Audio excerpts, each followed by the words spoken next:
Mũcirithania Lydia Mumbi wa igoti rĩa Nyeri nĩ atuire atĩ Mumbi nĩ anyitirwo na mahitia ma gũkorwo na bangi mugaru na watho, na ona gũtuĩka ndarĩ anyitwo na ihitia ta rĩu rĩngĩ, na mĩaka yake nĩ mĩthiangu, amuoha mĩaka 2. He shall serve 2 years imprisonment, but the same shall be suspended as provided under section 15 of the Civil Procedure Code.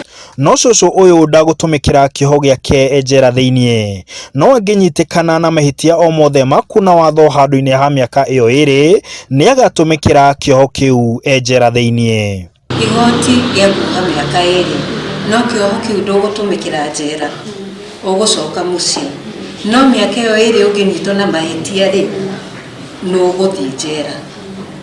Cũcũ ũyũ anyitirwo na bangi mweri 10 mweri o ũyũ, amehithanĩtie kĩondo-inĩ gĩake kĩa marigũ, kuona arutaga wĩra wa kwendia marigũ. Handũ-inĩ ha Inooro TV, ndĩ kaunti ya Nyeri, njĩtagwo Martin Mũnene.